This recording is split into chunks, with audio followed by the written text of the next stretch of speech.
championnat s'enchaîne, mais ça c'était prévisible au vu des conditions. Donc on n'a pas de week-end de repos, on récupère le match de Bayonne qui était reporté. Donc effectivement, on fonctionne en effectif réduit. On tourne avec beaucoup les mêmes joueurs à certains postes parce qu'il nous manque, avec les internationaux et les blessés, entre 14 et 15 joueurs depuis maintenant quasiment 4 semaines. Mais c'est pas l'excuse qu'on avancera. Voilà, le groupe est resserré, on travaille bien. Il faut juste adapter les semaines pour certains joueurs parce que enchaîner les matchs plus des semaines d'entraînement, ça se complique un peu pour certains. Donc on essaye de faire au mieux, on fait au cas par cas.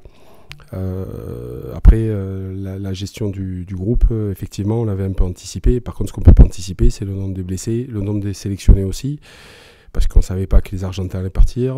Bon, finalement, Eben est resté, mais les Argentins sont partis. Le nombre de sélectionnés en équipe de France, on ne connaissait pas non plus à l'avance.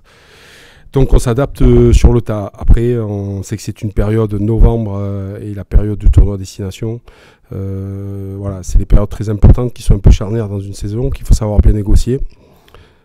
Pour l'instant, on passe au travers des gouttes, que ce soit au niveau des résultats sportifs et au niveau de la crise sanitaire. Mais on a conscience de la complexité de la tâche qui nous attend ce week-end à Bayonne. Plus mature, je pense pas forcément. Je pense que l'équipe a pas trop changé depuis l'année dernière. Je pense que en fait, on a eu avec ce nouveau centre, je pense que ça nous a fait du bien à l'équipe. On peut mieux travailler, on se voit plus souvent du coup parce qu'on reste plus souvent au campus. Donc je pense que ça va mieux dans la tête de tout le monde. Après, voilà, je pense que c'est vrai que c'est un peu trop tôt d'en parler parce qu'on n'est que le début de saison, donc on verra on fera les comptes déjà à mi-saison. On peut le tourner dans tous les sens. Alors voilà, il y a des équipes qui gagnent, on dit que c'est très bien, que c'est parfait. Il y a des équipes à qui il manque 15 joueurs, on le répète 20 fois par semaine. Pour nous, j'ai envie de dire, on fait avec. Pour nous en manque une quinzaine tous les week-ends, mais c'est pas pour ça qu'on trouve des excuses. Donc le plus important, c'est de gagner. Après, grosse dynamique. On sait qu'une dynamique, ça reste fragile aussi. Pour avoir une vraie dynamique, il faut avoir un effectif au complet, chose qui n'est pas le cas pour nous aujourd'hui. L'année dernière, on avait réussi à trouver une dynamique quand on est revenu au complet. Voilà, là, je trouve qu'on a franchi un cap, puisqu'avec les joueurs qui nous manquent, avec les blessures, avec les arrivées de joueurs en cours de saison comme Ma, tout ça, on arrive à trouver un fonctionnement et comment dire, et un bon équilibre. Les joueurs le doivent surtout à leur travail et leur implication qu'ils ont depuis de nombreuses semaines maintenant, de nombreux mois. Donc tout reste fragile, on sait qu'une série de 4-5 matchs gagnés, ça ne veut rien dire. On sait que tous les week-ends, les cartes sont rebattues. Tous les week-ends, on le voit, il y a des perfs à l'extérieur, il y a des équipes qui passent au travers aussi. Donc on ne sera pas exempt de tout ça. On n'est pas au-dessus du lot, on est comme tout le monde. Voilà, j'ai vu des performances le week-end dernier d'équipes qui avaient perdu la semaine d'avant chez elles à la maison, qui ont gagné après. Donc voilà, tout va très vite dans ce championnat, avec justement des paramètres qu'on ne peut maîtriser. Donc on maîtrise que le présent, que l'immédiat, et chaque jour, j'ai envie de dire, c'est un nouveau défi pour maîtriser toutes les contraintes qu'on a.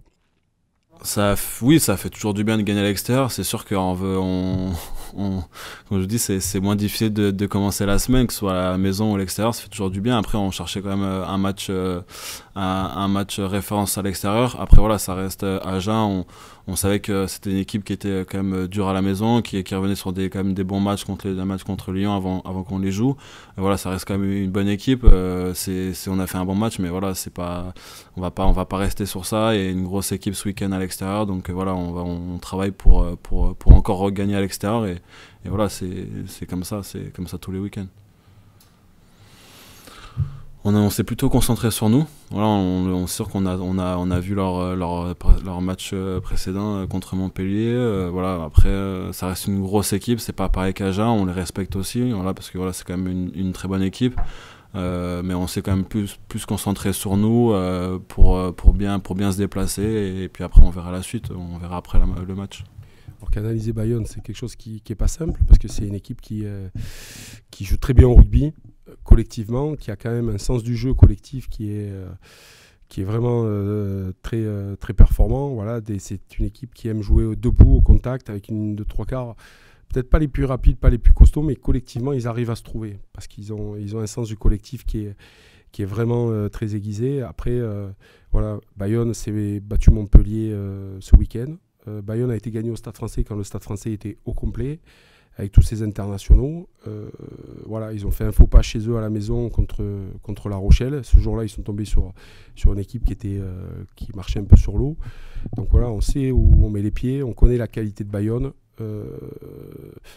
Aujourd'hui, voilà, c'est un match qu'il faut, comme je l'aurais dit, il faut bien se préparer, parce que Bayonne, c'est une équipe qui peut prétendre à un peu plus haut. Si jamais on les laisse dans l'euphorie de jouer debout, de jouer des passes au contact comme ils aiment faire.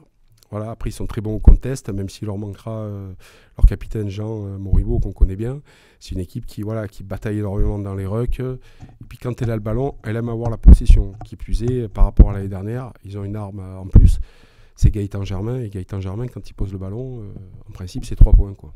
Voilà, donc j'ai envie de dire, gros danger ce week-end.